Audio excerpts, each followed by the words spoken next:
Hola, el día de hoy vamos a hablar acerca de ECMO. ECMO, por sus siglas en inglés, se refiere a Extracorporeal Membrane Oxygenation, lo cual significa oxigenador de membrana extracorpóreo.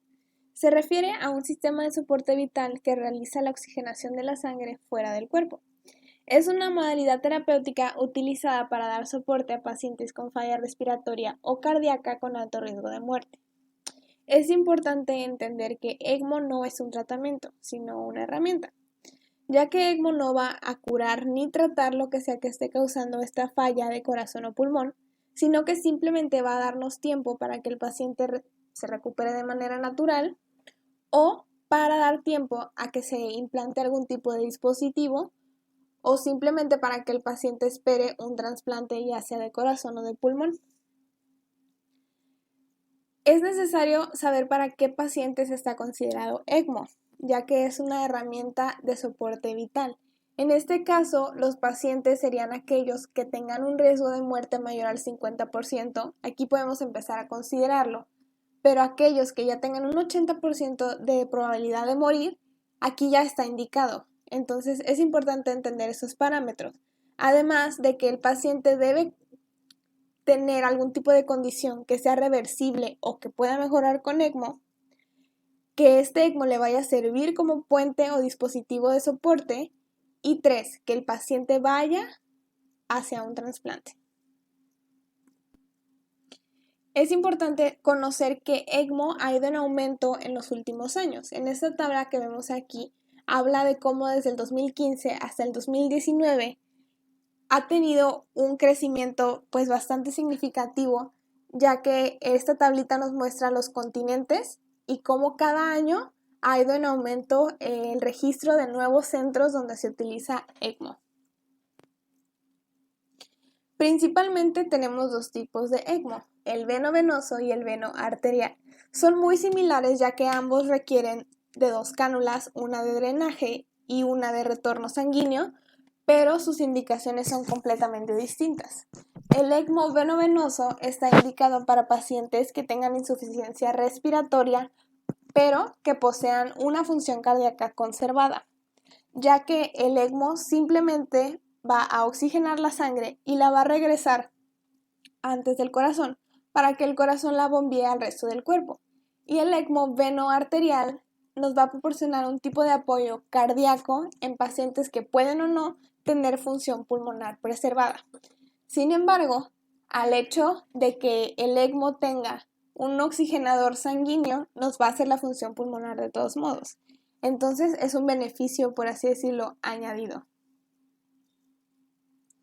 Como parte del circuito ECMO tenemos este que podemos ver aquí, que todos deben tener las siguientes partes: una cánula de drenaje y una cánula de retorno. Iniciando por la cánula de drenaje, si seguimos las flechitas, vemos que lo primero que aparece es el acceso venoso. De aquí es de donde va a venir la sangre del paciente. Este blood pump que vemos aquí se llama bomba y esto nos va a ayudar a jalar la sangre desde las venas, creando una presión negativa. Dentro de esta bomba se va a mover o centrifugar la sangre y va a salir a través de la misma cánula, pero ahora con una presión positiva. Y este flow meter que vemos aquí es lo que nos va a medir, por así decir, el flujo de la sangre que va pasando por ahí. Antes de que la sangre entre al oxigenador, esta debe tener una presión positiva. Dentro del oxigenador vamos a añadir el oxígeno y los gases, por así decirlo, médicos, que se van a intercambiar aquí adentro, ya que adentro del oxigenador hay una membrana de fibras huecas que hace la misma función que los alvéolos. Entonces, el oxígeno se intercambia junto con el dióxido de carbono y vamos a tener que la sangre va a salir de aquí oxigenada, igual con una presión positiva que va a regresar adentro del cuerpo. Dentro de las bombas del ECMO, que es una parte fundamental, tenemos estas dos, que son la bomba de rodillos y la bomba centrifugadora, siendo la bomba centrifugadora la más común. Esta es importante ya que se utiliza para generar calor y disminuir el estrés y la hemólisis que se puede dar a cabo debido a que la sangre y los factores de coagulación y las plaquetas van a interactuar con todo el sistema de ECMO y se pueden dar ya sea trombos o hemólisis. Entonces, en esta imagen que tenemos aquí, vemos cómo la bomba va a centrifugar la sangre y la va a llevar directo al oxigenador. De este lado tenemos el mixer, que también se llama blender, que aquí es de donde va a salir el oxígeno y los gases médicos. El oxígeno aquí se ajusta, puede ser desde el 21%, que es el aire normal, o el 100%, que es el oxígeno que buscamos en el área médica. Este oxígeno se va a combinar aquí en el oxigenador y esta parte amarilla que vemos aquí es donde van a estar estas fibras huecas, en donde se va a dar el intercambio gaseoso, y por aquí va a salir el CO2 que ya se retiró de la sangre, y esta sangre oxigenada va a ir de regreso por la cánula de retorno. Ahora, específicamente hablando de los tipos de ECMO, primero vamos a hablar del ECMO venoarterial. Este funciona tanto para dar soporte cardíaco como pulmonar, siendo principalmente el cardíaco lo que venimos buscando. Este va a extraer la sangre desoxigenada de una de las vénulas a través de la cánula y se va a ir al oxigenador, va a intercambiar los gases y va a regresar oxigenada a través de una arteria. ¿Ok? Y esto nos va a dar dos beneficios principales. El primero es que nos va a proveer de un flujo estable de sangre oxigenada que va a perfundir el resto del cuerpo. Y el segundo es que va a disminuir la precarga cardíaca, lo cual es muy beneficioso ya que le va a dar un descanso al corazón para que éste pueda recuperarse. ¿En qué pacientes vamos a poner ECMO venoarterial? Pues principalmente en aquellos con choque cardiogénico y paro cardíaco que sean refractarios al tratamiento. ¿A qué me refiero con refractario? En el choque cardiogénico significa que ya se le agregaron 2 o más inotropos y el paciente pues no responde. Y en el paro cardíaco es que no ha habido retorno espontáneo de la circulación en 10 minutos y la condición sería que podemos conectarlo al ECMO en menos de 60 minutos. El segundo es un tromboembolismo pulmonar, ya que nos va a ayudar a reducir esta presión pulmonar que se crea por el tamponamiento. Y un choque séptico, ya que el choque séptico puede inducir una depresión muy profunda del sistema circulatorio, específicamente en el corazón. Y el 4 es que nos ayude a ganar tiempo para poder implantar algún dispositivo, como por ejemplo un LVAD, o hacer un trasplante cardíaco. Para entender un poquito cómo funciona este ECMO, pues hay que comprender los siguientes conceptos. El DO2 es la cantidad de oxígeno suministrado a los tejidos periféricos por minuto y este va a ser el resultado del producto del contenido del oxígeno arterial, o sea, el CO2, multiplicado por el gasto cardíaco. El consumo de oxígeno, o sea, el VO2, está controlado por el metabolismo de los tejidos. Entonces tenemos que la relación normal entre la cantidad de oxígeno suministrado y el consumo de oxígeno es de 5 a 1. Debemos tener mayor oxígeno que el que se consume para evitar de esta manera que se acabe, o sea, siempre tiene que haber más oxígeno disponible. Y el ECMO va a estar indicado cuando algún otro tratamiento no sea capaz de mantener esta relación cantidad-consumo. En esta imagen que tenemos aquí, pues es un pequeño diagrama de cómo funciona el ECMO venoarterial. Comienza aquí en la aurícula derecha con la sangre venosa. Esta sale a través de la cánula de drenaje, entra a la bomba la manda hacia esto que aquí dice pulmón de membrana, es lo mismo que el oxigenador. Aquí se intercambia y pasa por un bypass cardiopulmonar. Esto quiere decir que se va a saltar al corazón y al pulmón. El corazón y el pulmón pues no van a funcionar, entonces esta función ya la hizo el ECMO y va a entrar directamente la sangre al sistema arterial. En el sistema arterial pues va a haber un poco de sangre nativa, que es la sangre que no va a estar oxigenada, por lo mismo del que el corazón y el pulmón no funcionan, y aquí se va a mezclar esta sangre oxigenada con sangre desoxigenada y pues comienza el ciclo de nuevo. Como parte de la configuración del ECMO venoarterial, tenemos dos principales. El primero es la configuración femoral, en donde se van a poner dos cánulas separadas, una en la vena femoral, que va a subir hasta la aurícula derecha para drenar la sangre desoxigenada, y otra en la arteria femoral contraria, o sea, en la otra pierna, y la punta de la cánula va a estar justo en la arteria ilíaca común.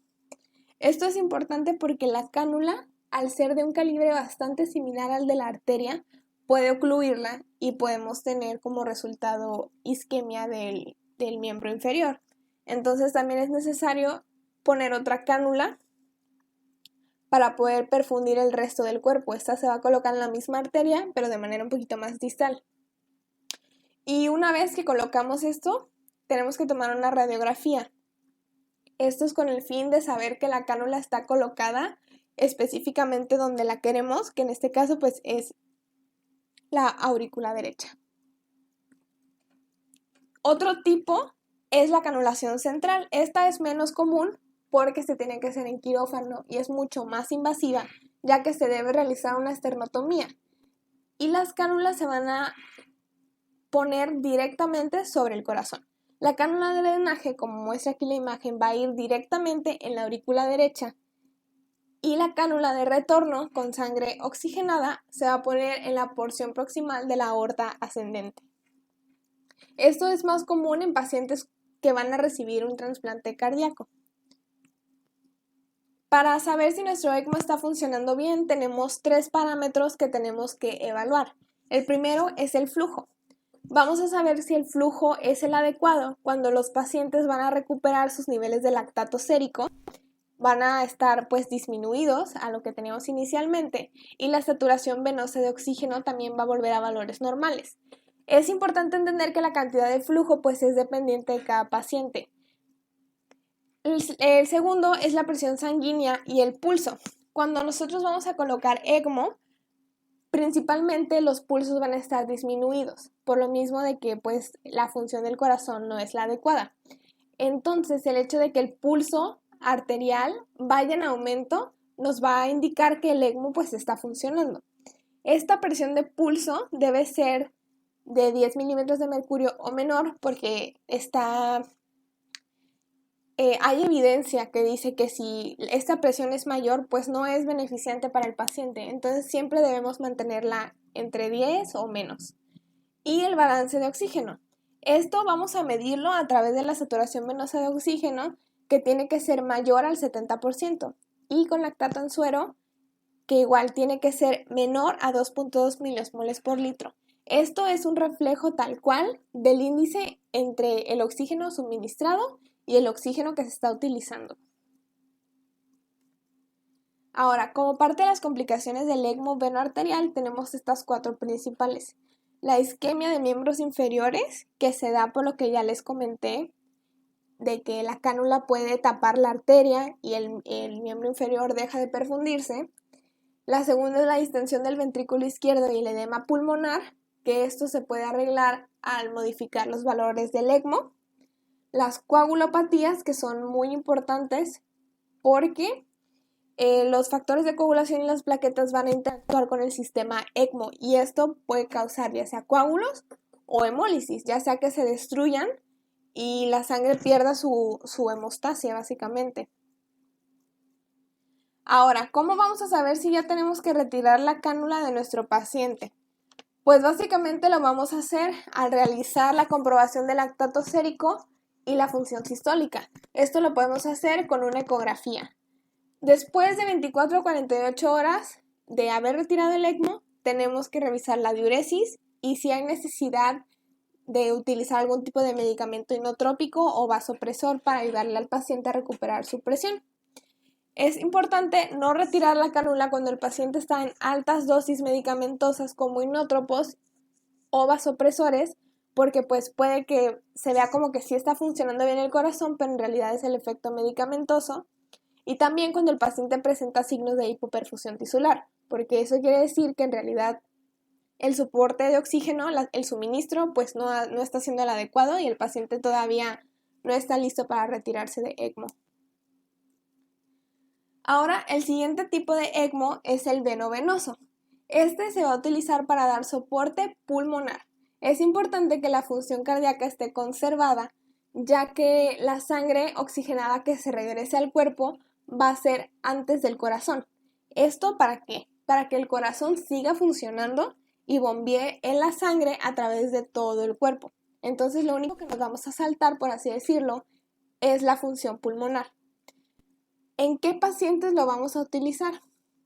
Pues en aquellos que tengan falla respiratoria hipoxémica o falla respiratoria hipercápnica.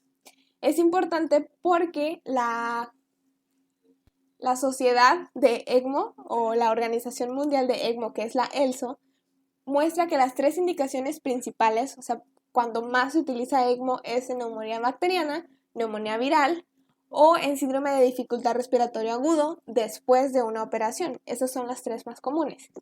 Y también es importante conocer que la mayor complicación durante el ECMO venovenoso es la formación de coágulos. Ahora, existen 2 maneras principales para la configuración de las cánulas. El primero es que se utilicen 2 cánulas separadas. Estas 2 cánulas, una va a entrar por la vena femoral, esta va a ser la cánula de drenaje, y la punta se va a insertar entre la vena cava inferior y la aurícula derecha, como lo tenemos aquí en la imagen. Y la cánula de retorno, que nos va a regresar la sangre oxigenada, va a entrar por la vena yugular interna y va a descender hasta colocarse entre la vena cava superior y la aurícula derecha. Y la segunda es la cánula de doble lumen. Se coloca en la vena yugular interna. Esta es nada más con una sola incisión, una sola cánula y va a descender. Una vez que esta cánula llega a la altura que la queremos, que en este caso es entre la vena cava y la aurícula derecha, la parte de la cánula que va a regresar la sangre oxigenada se debe colocar antes de la válvula tricúspide para que esta válvula impulse esta sangre directamente al ventrículo derecho. Y la parte de la cánula, que va a ser la cánula de drenaje, va a descender hasta la vena cava superior. Hasta la vena cava inferior. Va a atravesar la aurícula derecha y va a salir hasta la vena cava inferior y ahí se va a mantener para de ahí drenar la sangre y llevarla hacia el circuito de ECMO, como podemos ver aquí en la imagen. Ahora, ¿cómo sabemos si el retiro de la cánula ya se puede realizar en este paciente? Pues bueno, en esta imagen que vemos aquí es cuando nosotros vamos a buscar el equilibrio. El equilibrio entre la respiración artificial que le estamos dando con ECMO y la respiración que el paciente puede iniciar a hacer por su cuenta. Siendo que le vamos a dar tiempo al paciente para que sus pulmones se recuperen, podemos observar en los siguientes parámetros cuando ya se está recuperando esta función. Por ejemplo, en la presión positiva al final de la inspiración, cuando tenemos valores de 15 o mayores, sabemos que ya está funcionando de nuevo su pulmón. El volumen corriente también, si es igual o mayor a 6 mililitros por kilo de peso y si la fracción inspirada de oxígeno es mayor del 60%. Todos estos valores nos van a ayudar a evaluar a nuestro paciente y saber si sus pulmones pues ya están funcionando de una manera mejor, si ya pasaron el suficiente tiempo en ECMO y ya podemos pasar a retirar este dispositivo. Ahora, ¿en qué pacientes no se puede utilizar ECMO? Esto es muy importante debido a que como es un proceso de rescate del paciente, debemos saber qué pacientes pueden utilizarlo y qué pacientes no. Como parte de las contraindicaciones principales, la primera sería la edad avanzada. La segunda, una disfunción neurológica severa.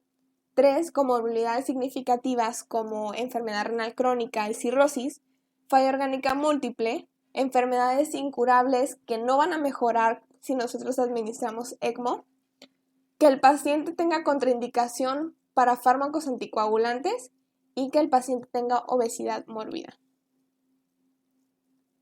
Como parte de las complicaciones principales tenemos 6. La falla de la membrana de oxigenación.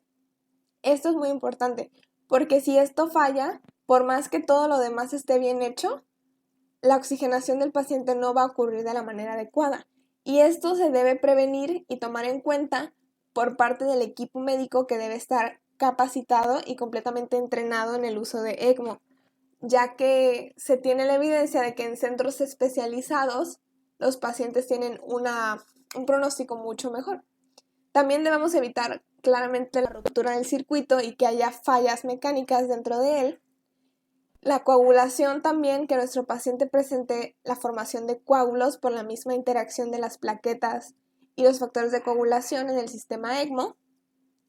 Lesión renal aguda, infecciones o algún tipo de hemorragia intracraneal debido a que el paciente, pues al tomar anticoagulantes, esto es uno de los factores de riesgo más comunes. En este artículo del New England Journal of Medicine, que nos habla de la utilización de ECMO en pacientes con síndrome de distrés respiratorio agudo, que fue realizado en el 2008 por Combs, Hayash y Coles, podemos ver la realización de este estudio, que básicamente su objetivo principal era saber qué tan eficaz es usar ECMO venovenoso en pacientes con síndrome de distrés respiratorio agudo y saber a los 60 días qué tan alta era la tasa de mortalidad, debido a que, como se plantea en este artículo, era controversial su beneficio. Básicamente se hizo un ensayo clínico internacional al que se le asignó a pacientes con síndrome de distrés respiratorio agudo de manera aleatoria, de manera inmediata ECMO venovenoso, y a otro grupo que fue el grupo de control, que no se les proporcionó ECMO sino respiración mecánica ventilatoria convencional, y pues se evaluó la mortalidad en los 60 días próximos. Como resultado, tenemos que a los 60 días, 44 de los 124 pacientes que estaban en el grupo de ECMO y 57 de los 125 pacientes que estaban en el grupo de ventilación mecánica manual convencional fallecieron, lo cual quiere decir que fueron menos pacientes que fallecieron con el uso de ECMO comparado con aquellos que no recibieron ECMO. Pero un punto importante es que en las complicaciones hubo mayor sangrado en el grupo de ECMO, por lo mismo de que es uno de los factores de riesgo más importantes y que los factores como la anticoagulación juegan un papel muy importante en ECMO. Pero pues sí podemos observar que hubo más muertes y la sobrevida a la alta hospitalaria fue mayor.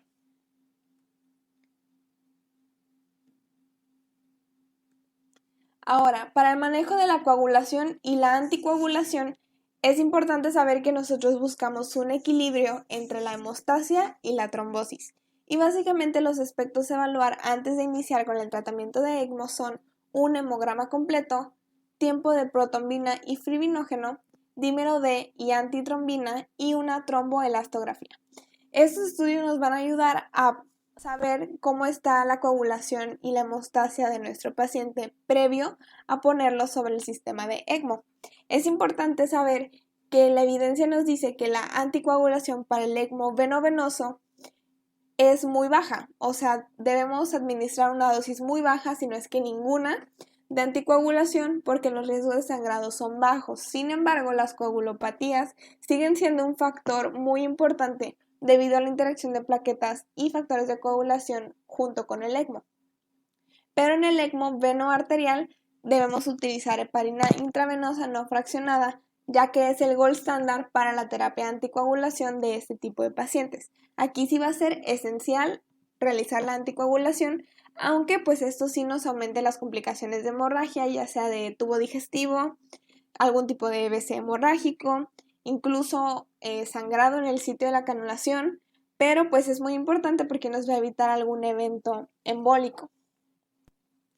Y ya por último, para evitar las fallas en el ECMO, es necesario que un equipo especializado se encargue de inspeccionar y regular todo el circuito y el oxigenador, buscando factores de riesgo que puedan comprometer su funcionamiento. Esto es importante porque la incidencia de falla del ECMO en pacientes adultos es del 9,1 en ECMO venovenoso y del 6,6 en ECMO venoarterial. Sin embargo, pues la evidencia revisada nos sugiere que el ECMO pues es bastante beneficioso en pacientes cuyo riesgo de muerte es bastante elevado. Entonces, pues sí es una herramienta terapéutica pues bastante eficaz, pero que se debe llevar a cabo por personas expertas en el asunto. Gracias.